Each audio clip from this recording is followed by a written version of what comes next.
గ్రంథం నుంచి సామెతలు 10వ అధ్యాయము 1 నుంచి 4 దాకా చదువుకున్నాం. జ్ఞానం గల కుమారుడు తండ్రిని సంతోషపరచును, బుద్ధి లేని కుమారుడు తన తల్లికి దుఃఖము పుట్టించును.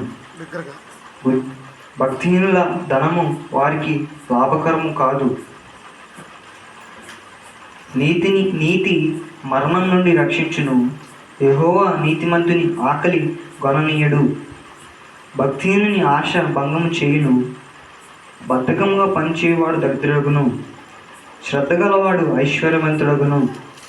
వేసవి కాలమున కూర్చువాడు బుద్ధిగల కుమారుడు, కోతకాలమందు నిద్రించువాడు సిగ్గుపరచు కుమారుడు.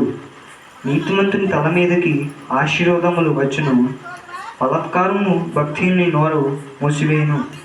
నీతిమంతుని జ్ఞాపకము చేసుకుంటా ఆశీర్వాదకరమగును, భక్తిహీనుల పేరు అసహ్యత పుట్టించును. జ్ఞానచిత్తుడు ఉపదేశం అంగీకరించును, పనికిమాలిన వదరబోతు నశించును. యథార్థంగా ప్రవర్తించువాడు నిర్భయముగా ప్రవర్తించును, కుటిల వర్తనుడు బయలుపడును. కనుసైగ చేయువాడు వ్యధ పుట్టించును, పనికిమాలిన వదరబోతు నశించును. నీతిమంతుని నోరు జీవపు ఓట, భక్తిహీనుల నోరు బలాత్కారము మరుగుపరచును. పగ కలహమును రేపును, ప్రేమ దోషములన్నిటిని కప్పును. వివేకుని పెదవుల యందు జ్ఞానము కనబడును, బుద్ధిహీనుని వీపునకు బెత్తమే తగును. జ్ఞానులు జ్ఞానము సమకూర్చుకొందురు, మూడుల నోరు అప్పుడే నాశనము చేయును. ధనవంతుని ఆస్తి వానికి ఆశ్రయ పట్టణము, దరిద్రుని పేదరికము వానికి నాశనకరము. నీతివంతుని కష్టార్జితము జీవదాయకము, భక్తిహీనునికి కలుగు వచ్చుబడి పాపము పుట్టించును. ఉపదేశం అంగీకరించువాడు జీవ మార్గములో ఉన్నాడు, గద్దింపునకు లోబడని వాడు త్రోవ తప్పును. అంతరంగమున పగ ఉంచుకొనివాడు అబద్ధికుడు, కొల్లము ప్రచురము చేయువాడు బుద్ధిహీనుడు. విస్తారమైన మాటలలో దోషముండక మానదు, తన పెదవులను మూసుకునివాడు బుద్ధిమంతుడు. నీతిమంతుని నాలుక ప్రశస్తమైన వెండి వంటిది, భక్తిహీనుల ఆలోచన పనికిమాలినది. నీతిమంతుని పెదవులు అనేకులకు ఉపదేశించును, బుద్ధి లేకపోవుట చేత మూఢులు చనిపోదురు.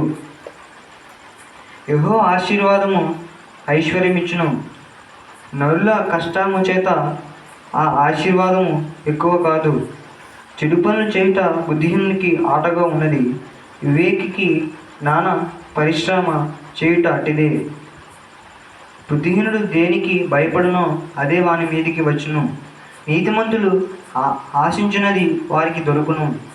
సుడిగాలి వీచగా భక్తిహీనుడు లేకపోవును, నీతిమంతుడు నిత్యము నిలుచు కట్టడ వలె ఉన్నాడు. సోమరితనను పనిపెట్టువానికి పండ్లకు పులుసు వంటివాడు, కండ్లకు పొగ వంటివాడు. యెహోవా యందు భయభక్తులు కలిగినట దీర్ఘాయువుకు కారణము. భక్తిహీనుల ఆయుస్సు తక్కువైపోవును, నీతిమంతుల ఆశ సంతోషం పుట్టించును. భక్తిహీనుల ఆశ భంగమైపోవును, యథార్థవంతునికి యెహోవా ఏర్పాటు ఆశ్రయదుర్గము. పాపం చేయవారికి అది నాశనకరము, నీతిమంతుడు ఎన్నడూను కదిలింపబడడు. భక్తిహీనులు దేశంలో నివసింపరు, నీతిమంతుని నోరు జ్ఞానోపదేశమును పలుకును. మూర్ఖపు మాటలు పలుకు నాలుక పెరిగివేయబడును, నీతిమంతుని పెదవులు ఉపయుక్తములైన సంగతులు పలుకును. దేవుడు పరిశుద్ధ వాక్యం దీవించిన ఆమేన్.